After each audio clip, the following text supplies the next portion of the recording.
In my continuing series of lifting the hood and looking underneath at the tool industry, I'd like to take a look at the Matco flyer. This is their flyer number 18, which covers August 27th through September 18th of 2022. There's a few things in here that are particularly interesting to talk about, and the first one is going to be the most in-depth conversation. I want to keep that up front because I know a lot of people don't watch these videos all the way through, but I wish you would, because there's some compelling conversational topics here, and I'd love for you to stick around and check it all out. And please, if you haven't already, subscribe to the channel, because doing so grows the channel. We can reach a wider audience, and if you enjoy the content, please let's share it with others by clicking subscribe, and it doesn't cost you anything, and it helps me out quite a bit. So thank you in advance for that. I really do appreciate the help.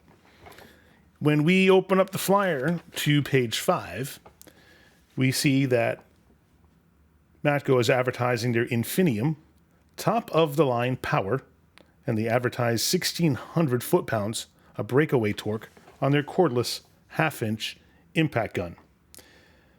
This kit comes in a variety of colors. You can buy green, orange, or red. And the kit comes with the gun, one 5 amp hour battery, and a charger. It also comes in a blow molded case. And we look down the page a little bit more and we see the price of $899.95. Let's stop right there for a sec and talk about the few things that we just brought to light here. First is the price. $900 for a half-inch impact with one battery is an absurd amount of money to pay for that. We can compare that favorably to the Milwaukee half-inch kit that you can buy lots of places, including Home Depot. And Home Depot advertises an apples-to-apples kit. This is their 1,400 foot-pound half-inch drive impact gun with one battery, a charger, and a nylon contractor bag for $379. That's $520 less than Matco. Let's keep the comparison going, and we're going to look at the warranty. Matco really stepped it up and introduced a 2-year warranty with this kit. But out of the Milwaukee kit, you get a 5-year warranty on the tool and 3 years of warranty on the battery. Far and away, there's a much better value with Milwaukee than there is in Matco. Now, let's also look at some additional value, because you have an option of buying this same Milwaukee kit with 2 batteries, and you only pay $100 more for a 5 amp hour 18 volt battery. So for $479, you can get 2 batteries and the gun in a hard blow molded case and a charger. So let's talk about why somebody would want to purchase the Matco kit and the kind of errant thinking that might go along with that. First is, you're going to compare the torque number, and it's why Matco puts it at the top of their advertisement in the flyer. In large blue numbers, they put 1,600 foot-pounds of breakaway torque. Why is that so prominent? Because they know psychologically that this is a more attractive tool if they can advertise that it's more powerful than anything else in the competition. And if these numbers are true, and we're going to take them at face value and say that they are, because they're measuring them somehow in order to advertise them, just like Milwaukee is. However, it's worth a side note to say that both the numbers that Matco is putting out and Milwaukee puts out are probably not quite as powerful in real-life applications, because they test these things in the lab and they measure them, and that's the number they come up with. I don't know the testing criteria that goes into that. Suffice to say that when you use these in real life, they're probably not going to be that strong. But they have to advertise a particular number, and that's the one that they go with. So we're going to work with these numbers that they give us. 1,600 foot-pounds in Matco versus 1,400 foot-pounds in Milwaukee. What do you get for those 200 foot-pounds? Well, you got to pay over $500 more for those 200 foot-pounds, and you have 3 years less in your warranty period than with the Milwaukee ones. Is it worth it? Ask yourself this. How many applications would you have for any impact where you need to exceed 1,400 foot-pounds of breakaway torque. Think about that.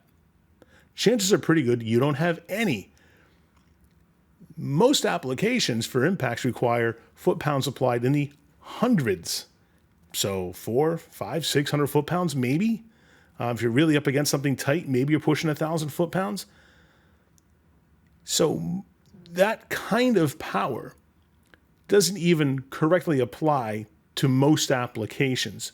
But people get lost in the idea of, well, if that number is bigger and it's more powerful, it must be better. Therefore, if I have a choice between the two, I'm going to go with the higher number. But that's not necessarily getting you anything, and it may not be any value there at all for the amount of money that you're spending. Now, let's look at this a different way. I was in the shop today, as a matter of fact, and there was a technician. He's a diesel technician. He's taken a wheel off a dump truck, and he had a 1/2-inch air impact, and he was ugga-dugging away on these wheels. And it's taken a while for the lugs to work themselves loose, but they did. He had plenty of power for the job at hand. But he was putting the gun on the lug nuts, and he was just wailing away there for, off the top of my head, I'd say 15, 20 seconds. And you could see the socket moving a little bit and then finally work itself loose. And he had to go around the entire wheel like this. So it probably took him a couple of minutes of solid work to take the wheel off this truck. And you multiply that times the number of wheels he was working on, and he's putting his impact through a great deal of stress. Now, I'm thinking in the back of my head, I bet he's broken the anvil on this at least once, right? So I said to him, that's a pretty good impact that I can take all those off. He goes, yeah. He goes, the only problem I ever had was I broke the anvil on this a couple of times. And the reason I knew that was because it gets incredibly hot when you're impacting something that long and to that degree. So I said to him, how hot's the socket right now? He goes, he says, I can't even touch it. When you put your tool through that kind of work and you expose it to that kind of heating, then metallurgically things are going to change. The anvil is going to become brittle, it's going to crack, and it's going to break off, and then you're going to have to get it fixed or replaced. And there's going to be a cost to that if it's not covered under warranty. Typically, Milwaukee, for example, does cover that under warranty. I would be very surprised if Matco did not cover that under warranty during their warranty period. But just know that these kinds of things happen because a 1/2-inch impact isn't really meant to take that kind of stress.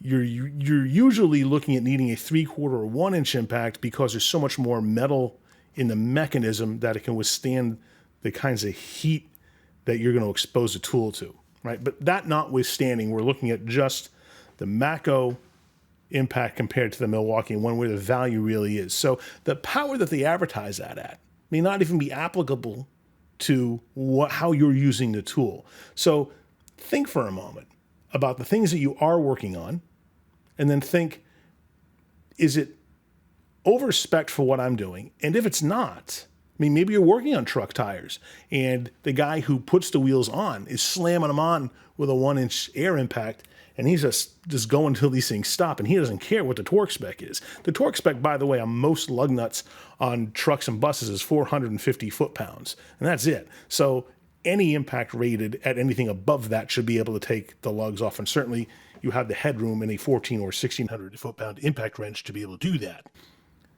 But some guys do just slam them on, irrespective of what the torque rating is. They'll just put on until the thing stops turning, and then you do need something very powerful to take that off. Just know that if you use a 1/2-inch impact for that, you're going to overwork the tool. You're going to see some breakage. You're probably going to break your sockets too because they're exposed to the same heating cycles that you're exposing your impact to. So not the greatest application for it. So again, think about what the application is.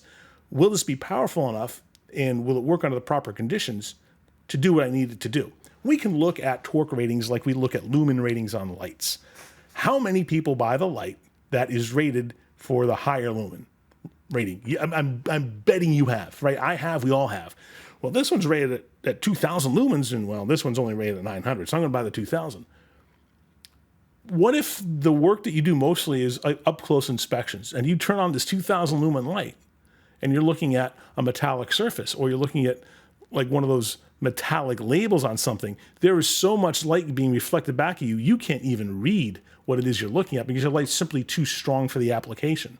So a lower lumen light would be more practical, just like the lower torque ratings on some of these torque guns would be, impact guns would be more applicable, and it'll save you some money. And you're not sacrificing anything in performance because it's perfectly good for the job that you have to do. So there's something to consider when you look at the torque rating on an impact gun and the application you're going to be using it for. And you don't have to spend $900 or $1,000 on any impact gun. You can go in a direction where you're finding way more value at a lot less money. And let's say even Milwaukee's out of your price range, you can get plenty of decent other brands. Shop around. See what other people are using. Look around in the shop and see what people are using on a regular basis. If you have someone who gives you good information in the shop where you work, ask them. See what their experiences have been, because they can be a very good source of knowledge and experience for you. You don't have to look to spend a lot of money on this stuff, even though $400 to $500 for the Milwaukee kit is expensive. It's far more worth it than the Matco one is. Next in the Matco flyer, if we turn to page 8, we see that they're advertising their 30-inch long, half-inch drive flex head ratchet. They say it's superior and it's super long. It has a 4-degree swing arc due to its 88-tooth gear. It's made in the USA.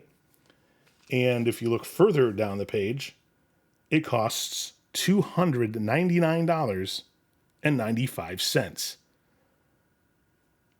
$300 for a ratchet is extremely expensive. And you can buy plenty of ratchets that are close in length. Matco and Snap-on are the only ones I know of that have a 30-inch long ratchet, but everybody else has a 24-inch ratchet.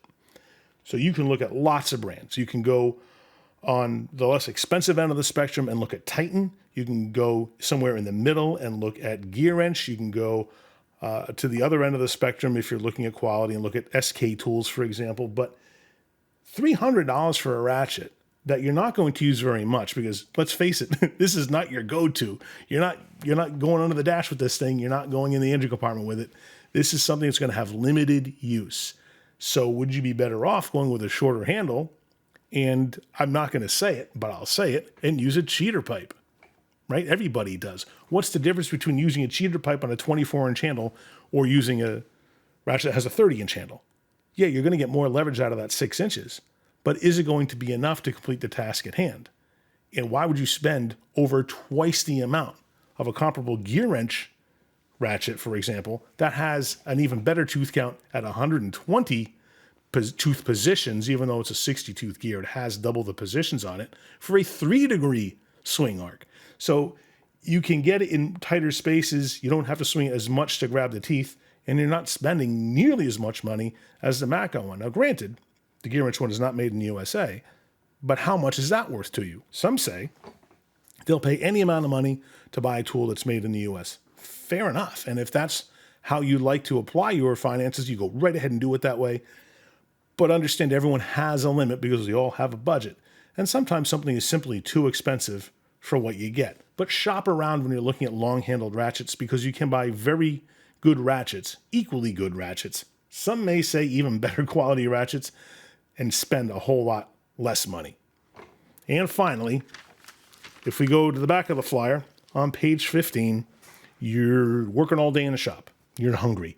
You get home and you just want to relax for a little bit and make yourself a sandwich. Matco has you covered with their green or orange sandwich makers that will emboss your sandwich bread with the Matco logo for $47.95. And then when you're all full and happy and just want to kind of retire to the parlor and smoke a cigar and sip some brandy, you're in luck, because you can reach for your Matco ceramic cigar jar, get yourself a stogie, and smoke the night away for only $89.95.